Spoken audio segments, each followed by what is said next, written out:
mean, Yeah, you guys Faisal. all, Yeah, you guys Faisal, all go have ahead. Go ahead. you guys all had your time, and I'm not being interrupted. So I mean, actually, I have another Shia question that has been confusing me for quite a while. And I mean, according to your Wikipedia, you're a student of Ayatollah Shirazi. Is that correct? Correct. Um, and Shirazi is known to have. I mean, I know some of the dispute he had with Sistani, Ayatollah Sistani, and some other figures. And one of the disputes is about the Tatbir, which I don't know the English word for it. Is the commemoration about Imam Ali and Imam Hussein in Karbala and You Najaf. mean dispute with Khamenei? Sistani and Shirazi are good friends. They both allow Tatbir. They both allow. Yeah, it's the Khamenei that doesn't allow it. Okay, I see. So I mean, my question is, so Tatbir, I mean, as you probably know, is that people hitting themselves with the sword and all of that. And we have like almost like every year, well, maybe every year, maybe every month in Iraq, in which at least like 20 people or 30 people die from infection, from hitting the sword on the head, or sometimes they do it to their children.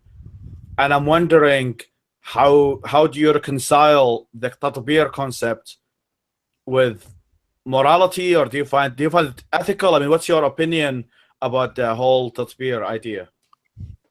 Well, it is something that I used to practice, and I don't. And I would ask your kind, let's say, permission to allow me to not go too deep into that, as it could really offend many people. This is something when it comes to Imam Hussein and Karbala. I don't wish to touch that. That's a red line for many people. So in order that I don't end up offending many people, I'll speak about myself. I will not practice that. However, just to correct your statistics, there's no such thing as 20 to 30 people dying every now and then. That doesn't happen at all. Probably every 3-4 years we might have 2-3 people dying, and that's because of the stampedes, not the actual ritual. And look, every religion has its own rituals. The Catholics do it. The Pope John Paul used to do it, and there are many other people many other denominations, minorities that go on flagellating, and these things don't really kill. They just they do that with the aim to feel the pain of the saint that they love. I don't engage in such practices at all, but I also do not mock or attack anyone for that. The statistics are not what I know of.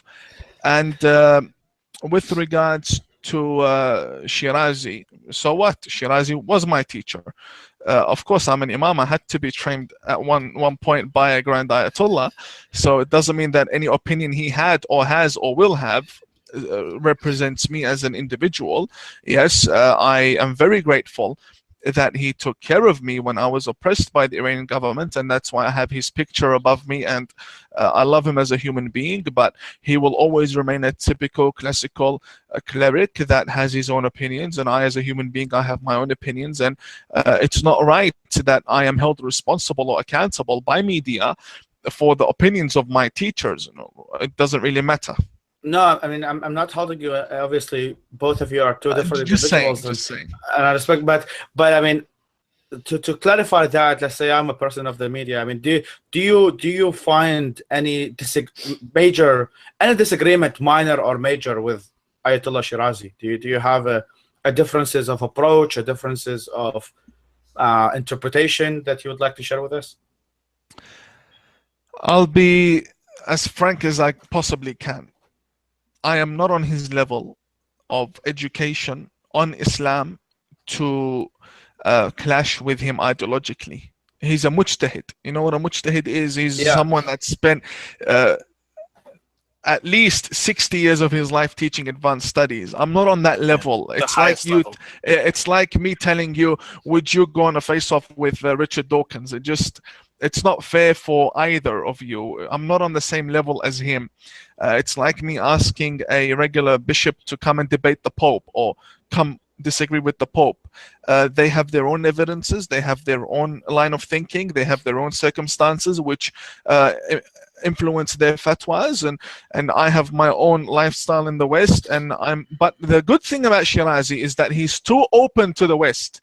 That's one thing that I love about the man. He's very open when it comes to the West and always reaching out to non-Muslims, unlike other Maraja Taqlid that are very closed and not prepared to reach out to people. And that's what really allowed me to go and study under him in the beginning. Very open-minded person, very into technology, media, channels, and so on. But he'll always remain a typical classical Shia scholar, just like every other scholar from every other faith.